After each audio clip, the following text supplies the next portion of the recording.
From the moment Clark began dominating headlines and pulling in record-breaking viewership, whispers inside the league turned defensive.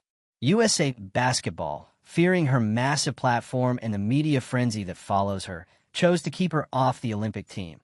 Not because she wasn't ready, but because the league wasn't. Insiders reveal that the real fear wasn't about injury or experience, but about how her overwhelming presence might shift attention, disrupt team dynamics, or highlight disparities in coverage. If you're here for the real story and not the filtered version, subscribe. And if you're sticking around for the next meltdown, you better definitely subscribe. It's a decision rooted not in merit, but in apprehension, a calculated retreat disguised as strategy. That choice came at a steep price. By sidelining the most influential new figure in the sport, the league not only ignored a clear growth catalyst, but exposed deep fractures in its leadership. Clark embodies the evolution of women's basketball: younger, louder, and unapologetically marketable. The refusal to integrate her into the sport's biggest stage reflects a deeper unwillingness to embrace the future. And in doing so, the league may have undercut its own potential for transformation. Caitlin Clark wasn't just left off the Olympic roster. She was erased from the marketing conversation. Not sidelined for a game. Not benched due to performance. Excluded from promotional efforts by USA Basketball and met with silence from the WNBA's highest ranks. And now, the commissioner has confirmed it. This wasn't a misunderstanding. It wasn't a fluke. It was a decision. And it's not just a bad one. It's a revealing one. Because when you step back and really look at what happened here, it's clear this had very little to do with basketball. This wasn't about physicality. It wasn't about readiness. It wasn't even about team dynamics. It was about fear. Fear of a player who became too popular too fast. A player whose rise challenged everything the league had grown used to controlling. Caitlin Clark didn't play by the WNBA's rules. She rewrote them. She wasn't molded in their image. She didn't get slowly ushered in through a carefully curated spotlight. She detonated onto the scene, broke records in the NCAA, and brought a wave of attention that the league had never seen before. And instead of embracing that energy, the leadership recoiled. Let's be honest, this was about ego, institutional insecurity, the kind of deep, systemic discomfort that happens when someone shows up and starts changing the balance of power. Because Clark didn't just arrive as a rookie. She arrived with a fan base, a media presence, a brand. And that brand? It wasn't built by the WNBA. It wasn't filtered through their slow, deliberate system of star-making. It was bigger than them, and that's what terrified them. So they acted accordingly, not by publicly criticizing her. Oh no, they knew better than that. Instead, they ignored her. They played the quiet game. They excluded her from Olympic promotion and blamed it on vague justifications like inexperience and physical readiness. But here's what's really going on. The league's top brass and USA Basketball were afraid. Not afraid she wouldn't perform, but afraid of what would happen if she did. Afraid of the media pressure. Afraid of fan expectations.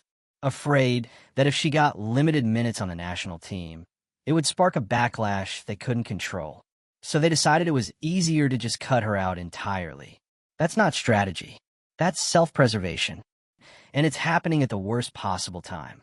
The WNBA has spent years begging for visibility, for star power, for relevance. Now, it finally has a generational talent who delivers all of that. And their response is to freeze her out. Not only does that make no sense, it completely undermines everything the league says it wants to become. They say they want to grow the game. But here's the truth. They only want growth that doesn't challenge the current hierarchy.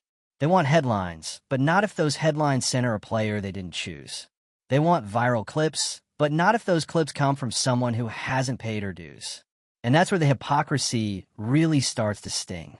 The WNBA is now positioned as the most contradictory league in sports.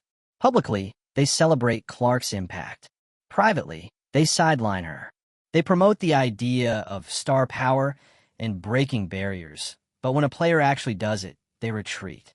They're selling one version of women's basketball to the public, while reinforcing a completely different reality behind this. And yes, race plays a role here. Clark, a white woman, has received a level of media attention that many of the league's black veterans never got. That tension is real, and it deserves to be talked about. But instead of creating unity around the moment, of using Clark's popularity to uplift all of women's basketball, the leadership chose to frame her as a threat. They didn't say it out loud. They didn't have to. The silence said everything. The result? A fractured message. A fan base now questioning whether the league actually wants to grow or just wants to grow on its terms. And perhaps most damaging of all, they've sent a clear signal to sponsors and media partners. This league is not ready for disruption, which is unfortunate because the disruption is already here. NBC was reportedly ready to build Olympic marketing around Clark. Broadcasters were lined up. The international media spotlight was on her. Viral content was teed up. This could have been the breakthrough summer for women's basketball, the moment it went global. But instead, the league and USA Basketball passed. And in doing so, they left millions on the table, possibly billions. That's not hyperbole. That's the cost of inaction. The economic impact of not having your biggest draw on the biggest stage. And no amount of TV deals or vague social media strategies will make up for it. Because this wasn't just a missed opportunity. It was a clear refusal to evolve. And what's worse, they've undermined their own credibility. You can't claim to support your players, then ignore the one who's redefining what success looks like. You can't talk about empowering women in sports, then shut out the athlete whose very presence is drawing in a whole new generation of fans. You can't chase brand partnerships and media relevance while actively benching the only person moving those metrics in real time. The contradiction is obvious, and fans are noticing. The league's reluctance to promote Clark doesn't just hurt her, it hurts everyone. It slows the sport's momentum. It alienates new viewers. It creates a toxic message for the next wave of young players. Stay in line or get iced out. And let's be clear, this isn't just about how things look. This is about long-term survival. Because sports are changing. Audiences are changing. Star-driven entertainment isn't optional anymore. It's the model. And the leagues that succeed are the ones that adapt. Fast. The WNBA doesn't have the luxury of doing things the old way. Not anymore. Caitlin Clark is the test. A walking example of everything the modern sports economy runs on. Charisma, skill, virality, marketability. The response to her rise could have been a blueprint for the future. Instead, it became a case study in what not to do. And here's the part that really stings. Clark doesn't even need the league. Her following is already massive. Her endorsements are already historic. Her name is already bigger than the brand that tried to suppress it. So while the WNBA tries to control the narrative, Clark is building her own, with or without their permission. That's the part the league miscalculated. They thought they could slow her down. What they didn't realize is that you can't slow down someone who's already passed you. So now, we're watching this all unfold in real time. A generational talent being told, not yet. A global audience wondering why. And a league leadership team trying to explain away the one decision that's united fans across the board in outrage. And the question is, what happens next? Do they course correct? Do they finally admit they mishandled the moment? Or do they keep pretending this was about fit and timing, hoping the criticism dies down? Because let's be clear, it's not dying down. This is a defining moment for the WNBA. The sport is evolving. The spotlight is here. The fans are ready. The next step is leadership. Real leadership. Not press releases. Not talking points. But action. And that means embracing the stars who actually bring people to the game. Not resenting them for being bigger than expected. So, where do you stand on this? Was the league playing scared or just playing politics? Are they sabotaging their own growth? Or do they genuinely believe this is the best path forward? Let us know what you think in the comments. Hit that like button, share this with someone who's been following the drama, and subscribe for more breakdowns. Because if the last few weeks are any indication, this story, it's far from over. All right, let's keep going, because the longer this drags out, the more obvious it becomes. This wasn't just a one-off misstep. This is a symptom of a much deeper problem inside USA Basketball and the WNBA. A problem rooted in institutional fear, outdated power structures, and a leadership class that's more interested in protecting their turf than growing the game. When the commissioner confirmed that USA Basketball refused to promote Caitlin Clark, she didn't just say the quiet part out loud. She exposed an entire framework that's been quietly resisting change for years. They weren't caught off guard. They weren't unprepared. They chose to keep her out of the spotlight. And not because she isn't good enough. Not because she hasn't earned it. But because her very presence threatens to upend the hierarchy. That's the game behind the game. Caitlin Clark doesn't just break records. She breaks the model. And if you're part of the old guard, whether that's veteran players, executives, or brand partners who've grown comfortable in a tightly controlled media ecosystem, that's terrifying. Because if Clark's success is organic, if her reach is powered by fan energy rather than institutional backing, what does that say about the system that's been in place for decades? It says it's obsolete. And instead of learning from that, the leadership doubled down on the very mindset that's kept women's basketball just short of breaking through. You'd think a player who brought millions of new eyeballs to the sport would be embraced as a savior. Instead, she's been treated like a disruptor. And that's not just disappointing, it's telling. They saw her not as an opportunity, but as a risk. Let's talk about that risk. The risk was that Clark's presence on the Olympic team might make some veterans uncomfortable. The risk was that her popularity would outshine more experienced players. The risk was that she might not get enough playing time, and the backlash from fans would make the team look bad. That's not risk. That's leadership insecurity. That's decision-makers trying to avoid a media narrative they're too afraid to manage. And in trying to avoid it, they created a worse one. Now, instead of dealing with questions about rotation minutes or locker room dynamics, they're facing real questions about their judgment, their priorities, and their long-term vision. They've made it clear that protecting egos mattered more than expanding the sport. And fans noticed. You can feel the disillusionment building. The excitement that was bubbling at the start of the season, it's turning into frustration.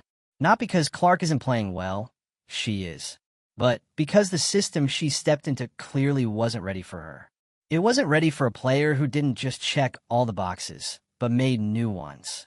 And that system is cracking under the pressure. Because this isn't just about one rookie being left off one roster. This is about what it signals to everyone watching, young players, sponsors, media outlets, and fans. It says, if you become too big, too fast, we'll find a way to shrink you. It says, we want stars, but only on our terms. And worst of all, it says, we're not ready to lead in this new era. Which is wild, considering how badly the league wants mainstream attention.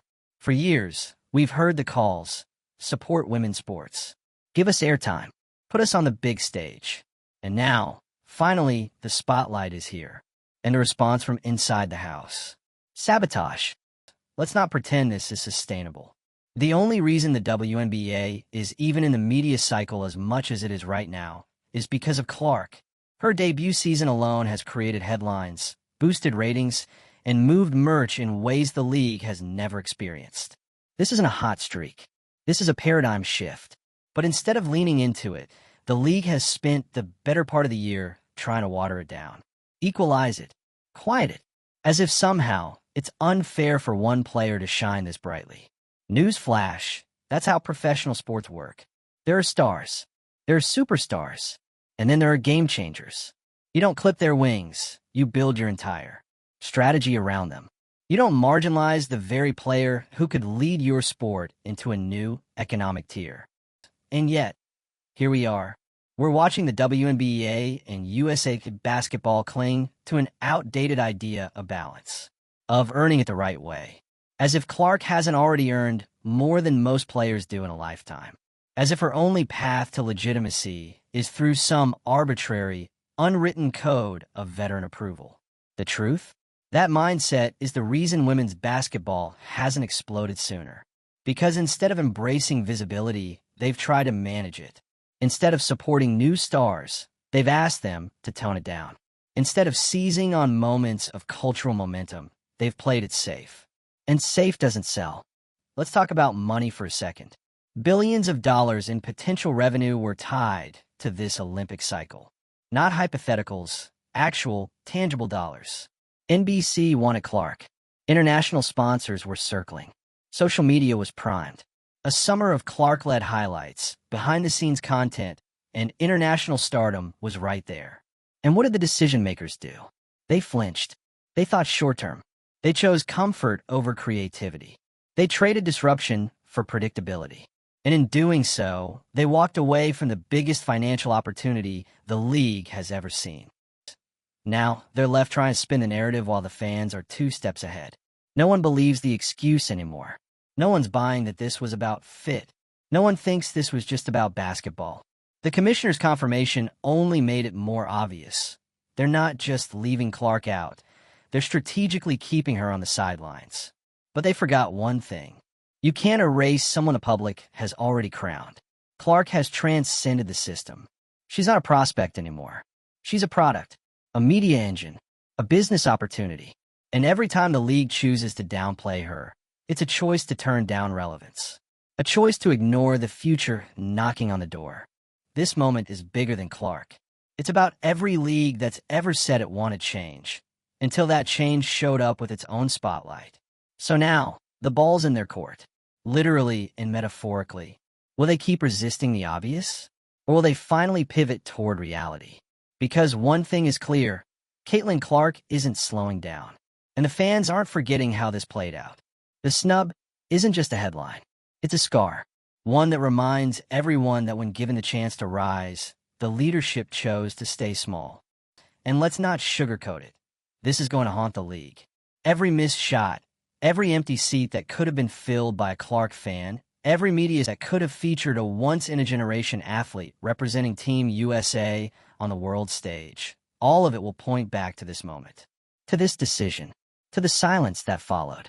Because what Caitlin Clark brings isn't just talent, it's transformation. She has the rare ability to collapse the gap between hardcore sports fans and casual viewers. She brings in people who don't even watch basketball. She makes mainstream America care about women's hoops in a way that no amount of legacy coverage or post-game pressers ever could. And instead of leaning in, the league backed away.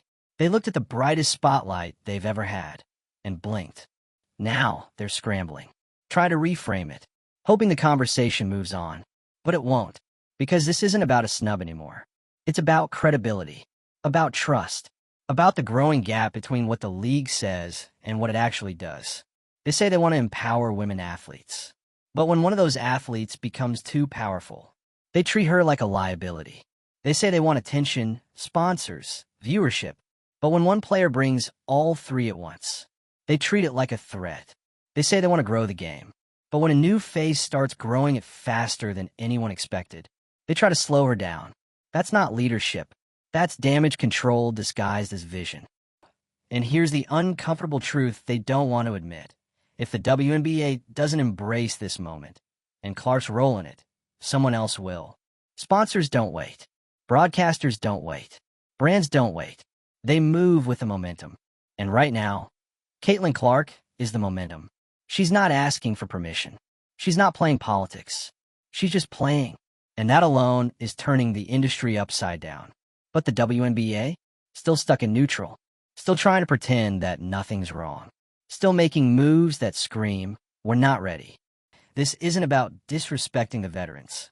No one's saying to erase the legacy players or push aside the women who built the foundation. But if you're serious about growing the sport, then you have to make room for new stars, even if they disrupt the structure. Especially if they do, because that's how every major sports league made the leap. The NBA didn't stay small to protect veterans when Jordan showed up. The NFL didn't sideline Mahomes to preserve order. Stars change leagues. That's the point. That's the model. But in the WNBA's case, leadership seems determined to keep everything equal, even if it means suppressing their most marketable player to do it. And let's talk about what that costs, not just financially, but emotionally. There's a generation of fans watching this unfold in real time. People who just got into women's basketball because of Clark.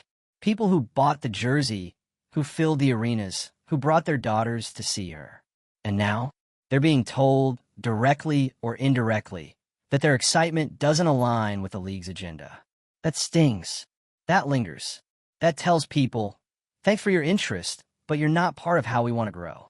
And that kind of messaging, it kills momentum. It tells new fans they're not really welcome unless they understand the politics. It says, this league isn't about what excites you. It's about what keeps our structure intact. So what happens? Fans pull back. Sponsors think twice. Media stops pushing. All because leadership couldn't get over the fact that their best player didn't come with a stamp of approval from the old system. This isn't just a missed marketing opportunity. It's a cultural chokehold. You can feel it in the energy around the league right now. There's tension, a hesitancy. People are walking on eggshells, trying not to say the wrong thing. When in reality, everyone sees the problem. The players? They know. The fans? They definitely know. The media? They're tired of dancing around it. And all the while, Caitlin Clark keeps showing up, keeps performing, keeps taking the high road while the institutions around her keep playing catch-up. That's not a PR win for the league. That's a PR failure they've managed to prolong into a full-blown crisis. The Olympic roster was the breaking point, but the seeds were planted long before. In every decision that prioritized control over creativity. In every press conference that danced around real questions. In every "we support her" comment that felt more like PR spin than genuine investment. Clark isn't the problem. She's the proof. Proof that fans will show up. Proof that viral moments can drive revenue. Proof that one player can elevate the entire league, if they're allowed to. And that's what's so frustrating. Because everyone wants this league to thrive. Everyone wants women's basketball to rise. But the people in charge are moving like they're scared of their own potential. Like they're still playing not to lose instead of playing to win. You can't protect your way into relevance. You grow by taking bold steps. By betting on your stars. By knowing that when the world starts watching, the worst thing you can do is look the other way. So what now? Do they fix it? Do they pivot? Do they finally admit that their vision of controlled growth isn't growth at all? Because Clark isn't going anywhere. Her influence will only grow. And the longer the league tries to minimize it, the more obvious it becomes that the problem isn't her, it's them. Let us know where you stand. Are you seeing the same pattern of self-sabotage we are? Is the league protecting a culture, or just protecting its comfort zone? Drop your thoughts in the comments. Hit that like button if you're tired of the double standards. Share this with someone who needs to hear the truth, and don't forget to subscribe. Because if this is the start of a new chapter for women's sports, it's time the people running the league actually start reading the room.